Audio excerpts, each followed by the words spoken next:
with the fans. Pose with the pose with the pose with the fans. Pose with the pose with the pose with the fans.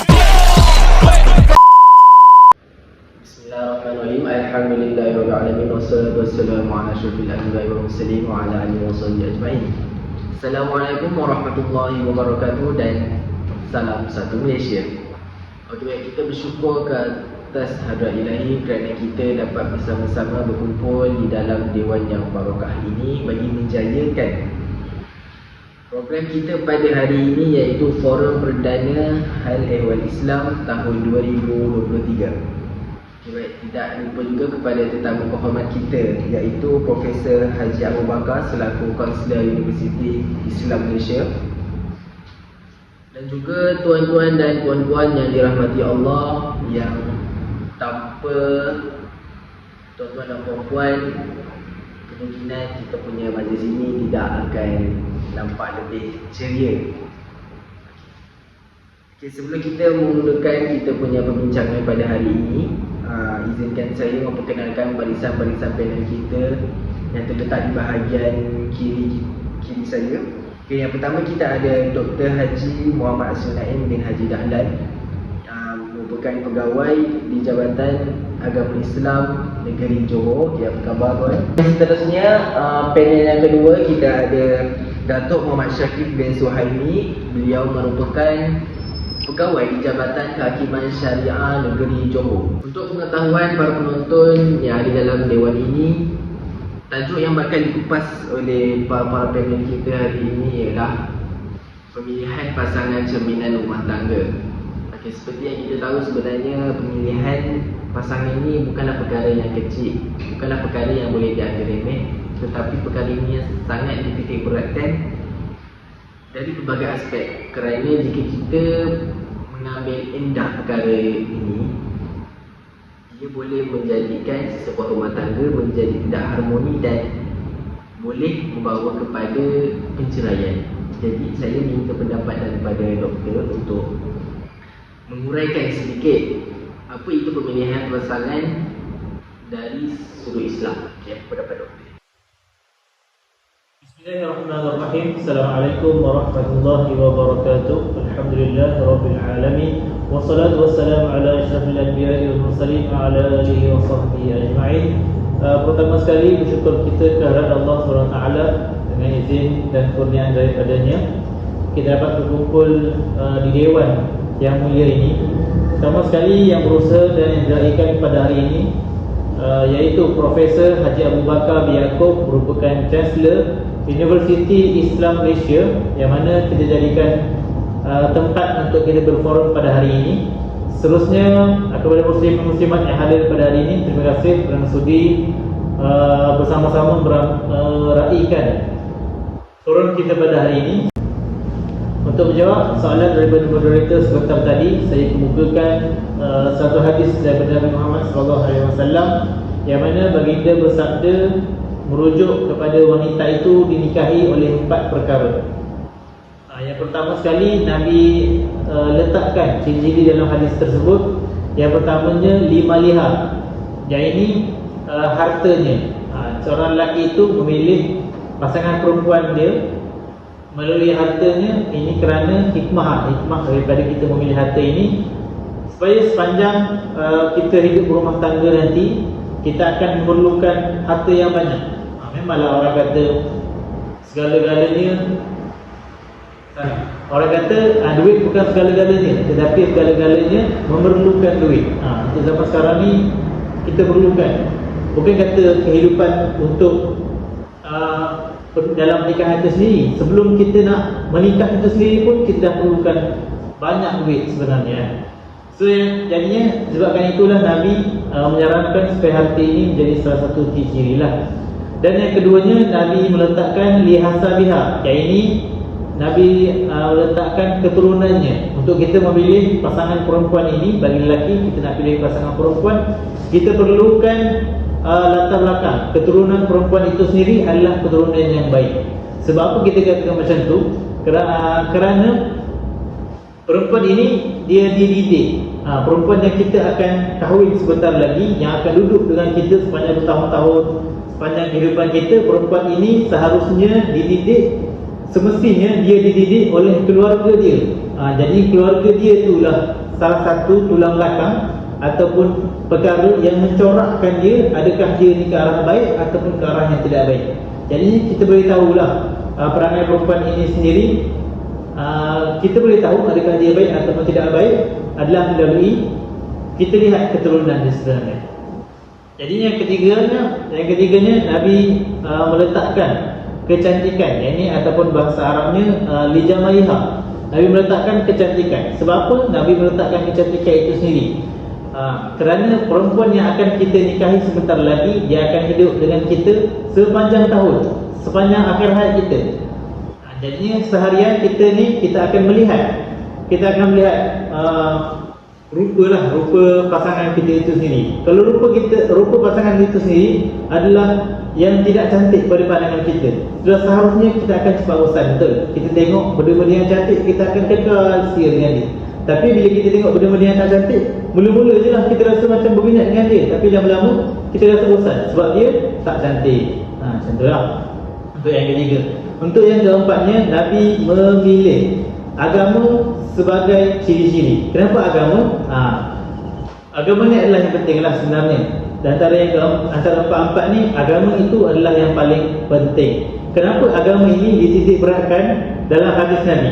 Sebab agama inilah yang akan membentuk kepribadian seorang perempuan itu sendiri. Adakah dia baik ataupun tidak baik. Itu sekian daripada saya. Wallahu a'lam. Okey, baik, jadi itulah sedikit pencerahan yang telah diberikan oleh doktor sebentar tadi. Jadi sebenarnya kita boleh lihatlah ada 4 ciri-ciri pemilihan pasangan yang boleh kita lihat bagi seseorang yang ingin mendirikan rumah tangga supaya dapat mengelakkan daripada segala-segala perkara yang tidak diinginkan. Kerana tujuan seseorang membina rumah tangga itu bukanlah hanya untuk jangka masa yang pendek, tetapi untuk jangka masa yang panjang, dan seharapnya boleh bukan dari awal hingga ke akhir lah, untuk tetap bersama, tidak berlaku apa-apa perkara seperti perceraian dan sebagainya. Okey, baik. Seterusnya kita pergi ke panel kita yang kedua, iaitu Datuk Muhammad Syakib. Okey Datuk, saya mewakili rakyat Malaysia yang ada sedikit kekeliruan tentang kenapa pemilihan pasangan ni ada kaitan dengan undang-undang. Jadi boleh tak Datuk berikan sedikit penjelasan tentang perkara tersebut? Bismillahirrahmanirrahim. Alhamdulillahirabbil alamin wassalatu wassalamu ala asyrafil anbiya'i wal mursalin wa ala alihi washabbihi ajma'in. Rabbi shrah li sadri wa yassir li amri wahlul 'uqdatam min lisani yafqahu qawli. Terima kasih kepada moderator yang segak bergaya dan yang telah berusaha keras untuk menjayakan forum perdana ini, iaitu Profesor Haji Abu Bakar bin Yaakob, Chancellor Universiti Islam Malaysia, dan tidak lupa juga kepada sahabat panel saya yang telah memberi penerangan yang cukup hebat tentang pemilihan pasangan menurut Islam, dan tidak lupa juga kepada hadirin sekalian. Tanpa kalian tidak lengkaplah majlis ini, insya-Allah. Berbalik kepada topik kita tadi, iaitu kenapa undang-undang berkaitan rapat dengan pemilihan pasangan menurut Islam adalah disebabkan untuk mengelakkan perkara-perkara yang tidak diingini berlaku ketika kita membina masjid. Sebagai contoh, banyak dekat Malaysia ni statistik ni, makin hari makin akan ada, setiap hari tu mesti akan ada isu perceraian. Disebabkan atau salah satu faktor terbesarnya adalah pemilihan pasangan yang salah lah. Contohnya macam pemilihan pasangan tidak sekufu kan. Yang si suami dia kerja kantoran, yang si isteri dia pula kerja government. Itu yang menyebabkan macam aku ada duit, berapa aku nak dengar kata dia. Macam tu lah, dia macam dia dah rasa dia megah lah. Dia macam dah tak nak, ni kalau suami ni minta tolong ni, suruh ni, dia tak nak buat. Padahal benda tu baik. Dia ajak pergi masjid kan, dia tak nak. So dia kata, aku lagi besar kerja aku. Macam tu. Kalau kita selera macam sekufu kan. Dia sama, gaji dia sama, gaji dia sama. So macam kita akan rasa macam okey, kita kena buat sama. Sebab tak ada pembandingan dekat situ. Sebab syaitan ni kerja dia untuk menjatuhkan umat manusia kan. Lain-lain isu perceraian ni. Dia memang lagi suka. Benda yang Allah paling suka, benda dia paling tak suka. Contohnya kalau perceraian, nikah. Allah suka benda nikah. Tapi Allah tak suka perceraian. Sebab tu dia suka. Macam kalau banyak-banyak benda, macam syaitan ni, dia kerja yang dia kata paling, orang kata dapat mandat tinggi tu adalah berlakunya perceraian. Sebab tu kalau tuan-tuan nak tahu, kalau kita cerai, mesti kita akan nanti mahkamah nanti akan suruh kita kenapa, dia akan pertahankan kenapa kita kena cerai. Lagi-lagi saya ada dengar yang orang cerai sebab kulit nasi. Itu sebab salah faham.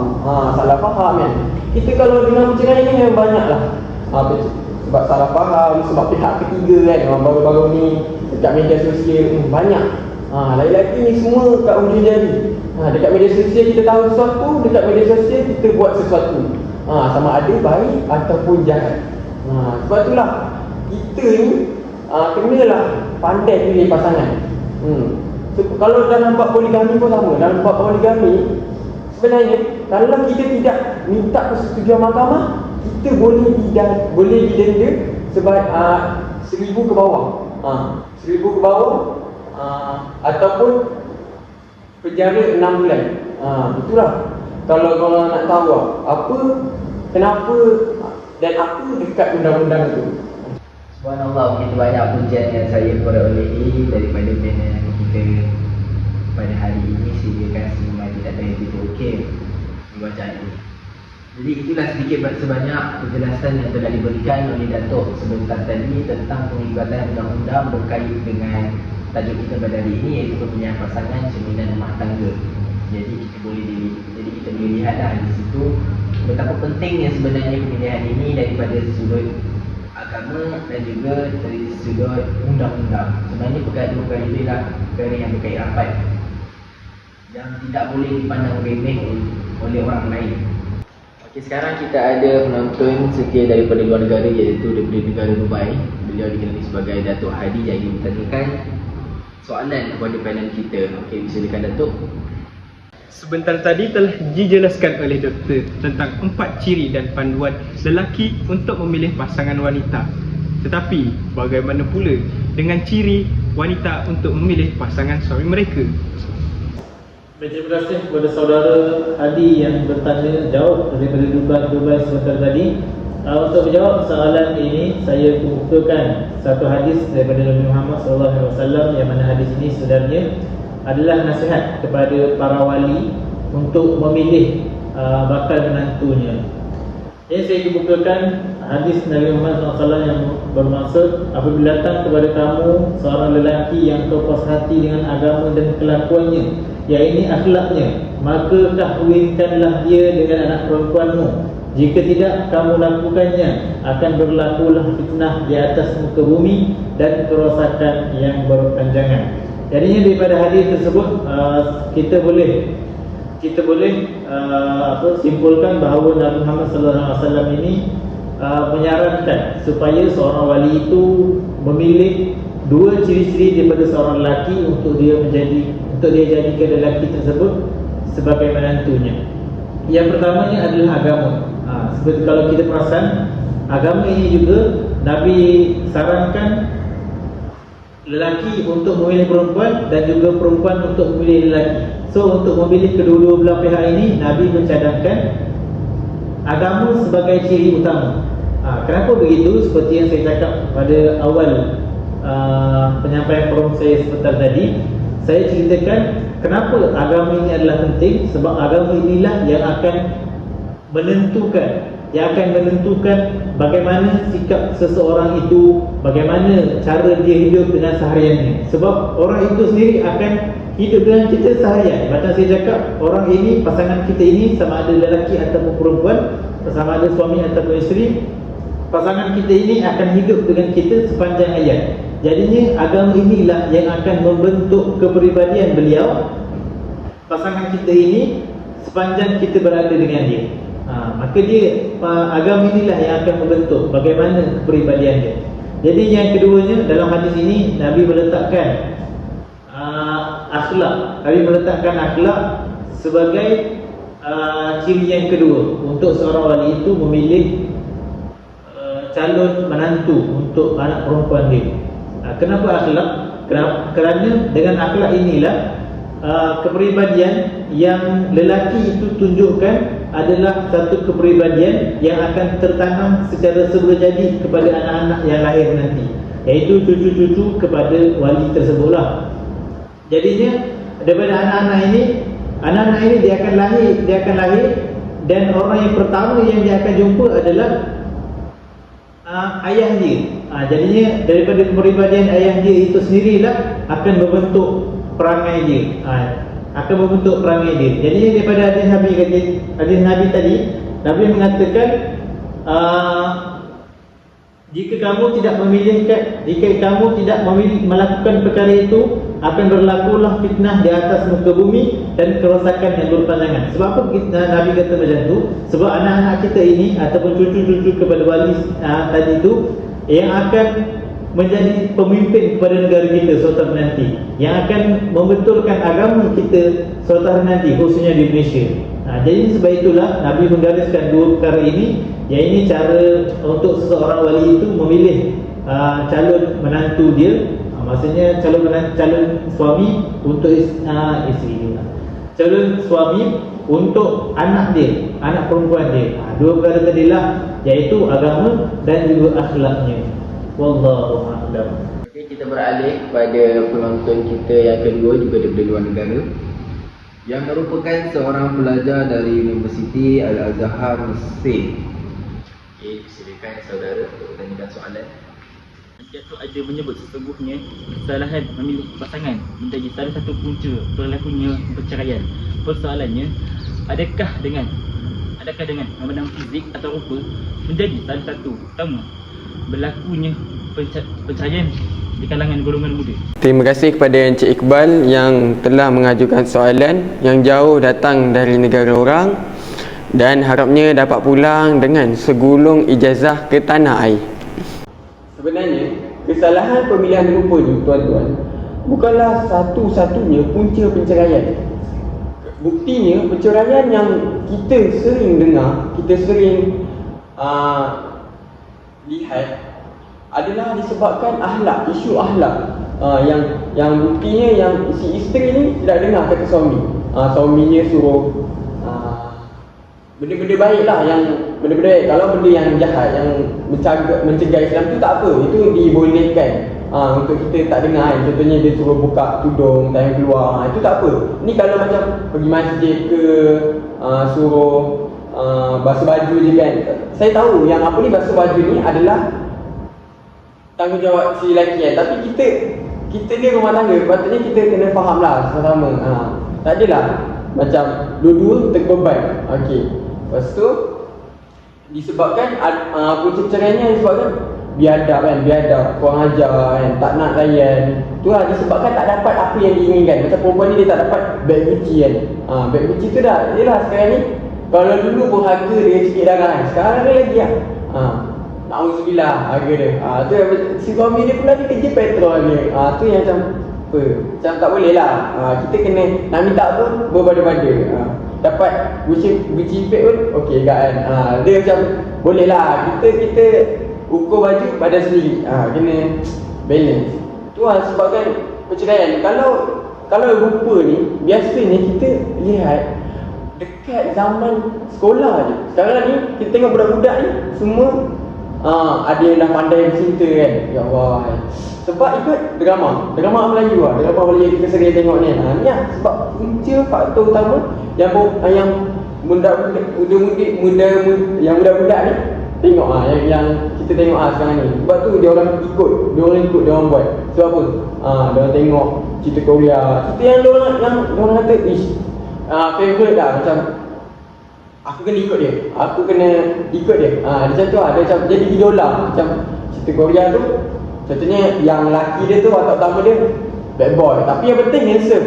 Dia fikir macam tu lah. Padahal dalam Islam dia ajarkan kita yang akhlak tu adalah cerminan diri kita sendiri.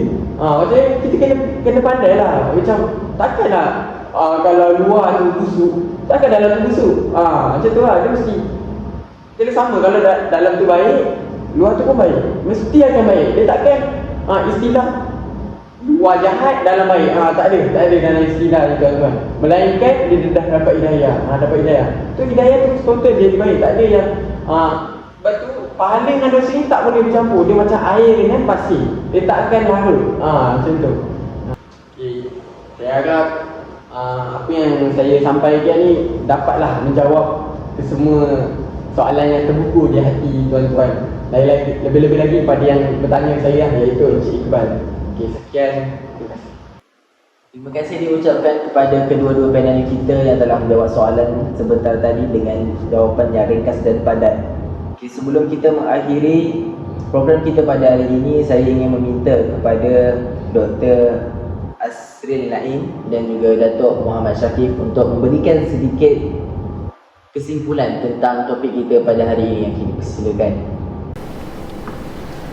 Baik, sebelum kita mengakhiri forum kita pada hari ini, sebagai kesimpulan daripada pihak saya menasihatkan kepada semua pasangan anak-anak muda yang rasa ingin berkahwin ataupun yang sudah pun merancang untuk berkahwin tidak lama lagi, saya menasihatkan supaya anda semua memilih pasangan yang baik. Sebelum ingin melangsungkan perkahwinan itu, pilihlah pasangan yang baik, pasangan yang disarankan mengikut Islam, pasangan yang ada dalam hadis Nabi dan sebagainya lah, yang disarankan oleh Nabi dan juga yang disarankan oleh Islam.